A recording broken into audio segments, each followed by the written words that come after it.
हनुमान की कथा। हनुमान जी की उत्पत्ति। भक्ति और वैराग्य के आधारभूत स्तंभ पर टिकी सनातनी परंपरा में जब भी भक्ति की बात होती है तो अलग अलग काल में हुए भक्तों के नाम याद किए जाते हैं। इन सभी भक्तों में सबसे ऊपर नाम एक ऐसे भक्त का नाम आता है जिनका नाम हर युग में चिरकाल तक जीवंत रहेगा। ये ऐसे भक्त हैं जिनको अमरता का वरदान प्राप्त है और युगों युगों से धरती पर मौजूद हैं। प्रभु की सेवा करने के उनके निस्वार्थ भाव ने उन्हें भक्त शिरोमणि की उपमा प्रदान की है। उनकी भक्ति के लिए लिखने वालों ने यहाँ तक लिखा है कि दुनिया के चलाने वाले भगवान का कोई भी काम उनके बिना नहीं चलता। आपने भी सुना ही होगा, दुनिया चले न श्री राम के बिना, राम जी चले न हनुमान के बिना। तो आइए भक्तवत्सल की उत्पत्ति विशेष श्रृंखला में रूबरू होते हैं भक्त शिरोमणि श्री हनुमान जी के पावन चरित्र से। साथ ही जानेंगे कथा बजरंगबली की उत्पत्ति और उनके शौर्य की भी। हर साल चैत्र माह में शुक्ल पक्ष की पूर्णिमा तिथि को हनुमान जन्मोत्सव मनाया जाता है। पौराणिक कथाओं में इसी दिन बजरंगबली के जन्म का उल्लेख मिलता है। मान्यता है कि हनुमान 7 चिरंजीवियों में से एक हैं और रुद्र के 11वें अवतार हैं। भगवान श्री हरि विष्णु जी ने धरती पर धर्म स्थापना के लिए जब रामावतार लिया तो हनुमान उनके सहायक बनकर बजरंगबली के रूप में धरती पर आए थे। कथा शुरू होती है शिव जी के उस वरदान से जो उन्होंने राजा केसरी और माता अंजना को दिया था। दरअसल एक बार राजा केसरी और माता अंजना ने शिव जी की कठिन तपस्या की। जब दोनों की तपस्या से भगवान प्रसन्न हो गए तो उन्होंने माता अंजना और केसरी से वरदान मांगने को कहा, जिस पर माता अंजना ने कहा कि हे भोलेनाथ, हमें एक ऐसे पुत्र का वरदान दीजिए जो बल में रुद्र, गति में वायु और बुद्धि में गणपति के समान तेजस्वी हो। माता के वचनों से खुश होकर शिव जी माता को वरदान दिया और अपनी रौद्र शक्ति को पवन देव के रूप में यज्ञ कुंड में समाहित किया और उत्पन्न शक्ति को माता अंजना के गर्भ में स्थापित कर दिया, जिस वजह से हनुमान जी का एक नाम पवन पुत्र भी हुआ। शिव शंकर की कृपा से अंजना गर्भवती हो गईं और चैत्र माह की शुक्ल पक्ष की पूर्णिमा तिथि दिन मंगलवार को भगवान रुद्र के 11वें अवतार के रूप में हनुमान जी का जन्म हुआ। हनुमान जी जन्म से ही बल, बुद्धि और विद्या में निपुण हैं। ऋषि दुर्वासा के श्राप से अंजना बनी हनुमान की मां।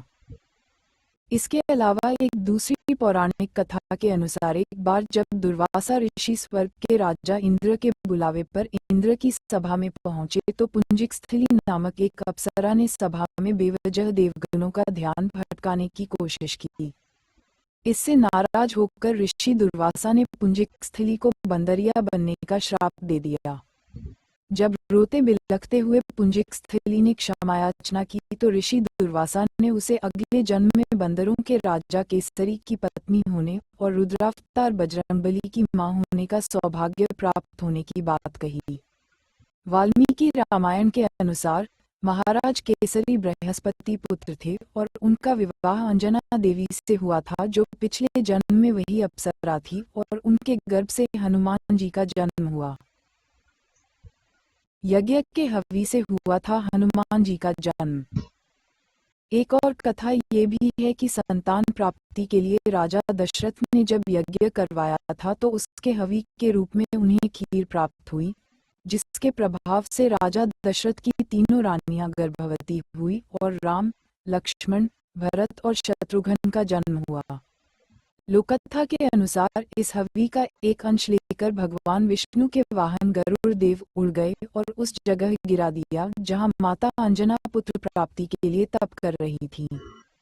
माता अंजनी ने हव्वी को ग्रहण कर लिया और उसके चमत्कार से उन्हें पुत्र रूप में हनुमान जी की प्राप्ति हुई। नारद का श्राप बना बानमुख की वजह। हनुमान जी के अवतार में ही नारद के उस श्राप की सिद्धि निहित थी जो उन्होंने एक बार भगवान विष्णु को दिया था। कथा कुछ ऐसी है कि नारद जी एक राजकुमारी पर मोहित होकर उससे विवाह करना चाहते थे। नारद जी अपने रूप को निखारने के लिए भगवान विष्णु के पास गए, लेकिन भगवान ने उन्हें वानर का चेहरा दे दिया। नारद जी उसी मुख से स्वयंवर में पहुंच गए, जहां उनका विवाह तो नहीं हुआ, बल्कि लोगों ने उनका खूब अनादर किया। नारद अपमानित होकर लौटे और उन्होंने विष्णु जी को श्राप दिया कि एक दिन आपको अपने काम संवारने हेतु वानरों की मदद लेनी होगी। यही श्राप आगे चलकर एक वरदान साबित हुआ और हनुमान जी ने वानर बनकर श्री राम के रूप में भगवान विष्णु की सहायता की। ऐसे हैं वीर बजरंगबली। हनुमान शब्द में ह ब्रह्मा का, नु अर्चना का, माँ लक्ष्मी का और न पराक्रम का अंश दर्शाता है। हनुमान को सभी देवताओं से शक्तियां प्राप्त हैं। वे सेवक और राजदूत के अलावा नीतिज्ञ, विद्वान, रक्षक, वक्ता, गायक, नर्तक, बलवान और बुद्धिमान भी है। संगीत के क्षेत्र में उनकी श्रेष्ठता के कारण ही वे शास्त्रीय संगीत के 3 आचार्यों में से एक है। अन्य 2 आचार्यों के नाम शार्दुल और कहाल है। संगीत पारिजात हनुमान जी के संगीत सिद्धांत पर आधारित रचना है। बजरंगबली लेखक भी थे और रामकथा के प्रथम रचनाकार भी। कहा जाता है कि बजरंगबली ने ही सबसे पहले शिला पर रामकथा की रचना की थी, जो वाल्मीकि रामायण से पहले ही लिख दी गई थी। हनुमान जी ने किए थे 3 विवाह। वैसे तो हनुमान जी को सभी लोग बाल ब्रह्मचारी के रूप में जानते हैं, लेकिन कुछ लोक कथाओं में हनुमान जी के विवाह का भी जिक्र आता है। कहा जाता है कि परिस्थितिवश हनुमान जी के 3 विवाह हुए थे। पराशर संहिता में हनुमान जी के विवाह का उल्लेख भी मिलता है। इस कथा के अनुसार हनुमान जी के गुरु सूर्यदेव शिक्षा देते समय एक जगह कहीं भी ठहर नहीं सकते थे। ऐसे में हनुमान जी हमेशा उनके साथ भ्रमण करते हुए ज्ञान प्राप्त कर रहे थे। भगवान सूर्य ने उन्हें सभी विद्याओं का ज्ञान देना शुरू किया, लेकिन 9 विद्याओं में से 5 के पूर्ण होते ही सूर्यदेव के सामने धर्म संकट की स्थिति आ गई, क्योंकि बाकी 4 विद्या सिर्फ किसी विवाहित को ही दी जा सकती थीं। दूसरी तरफ हनुमान जी पूरी शिक्षा लेने का प्रण कर चुके थे।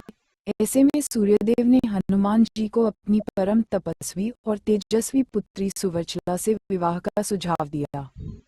हनुमान जी ने शिक्षा पूर्ण करने के लिए सूर्यदेव की बात मान ली और सुवर्चला से विवाह कर लिया, लेकिन शिक्षा पूर्ण होने के बाद हनुमान राम कार्य में लिप्त हो गए और सुवर्चला हमेशा के लिए तपस्या में चली गईं।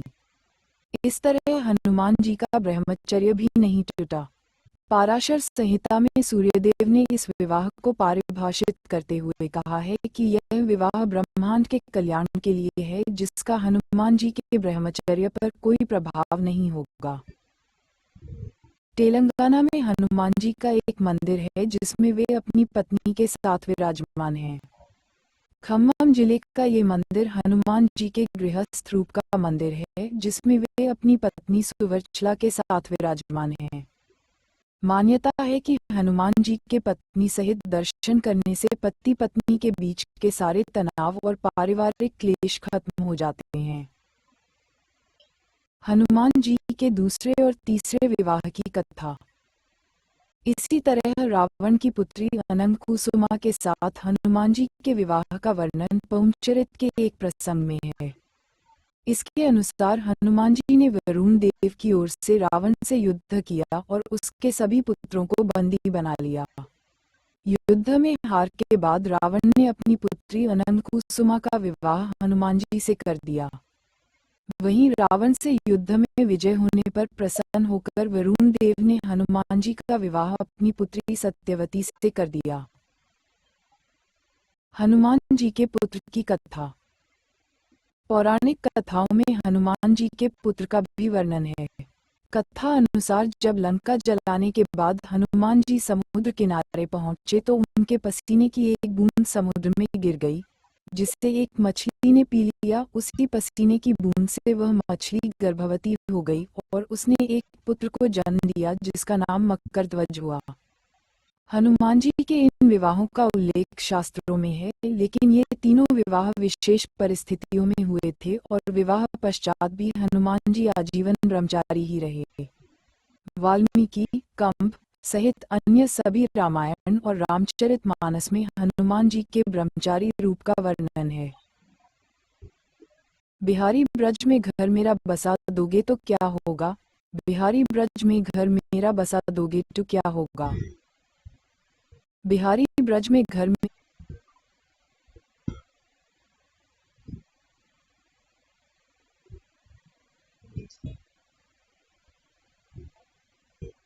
छोटी छोटी कन्याएं, माँ छोटी छोटी कन्याएं। इसे भक्तवत्सल ने प्रकाशित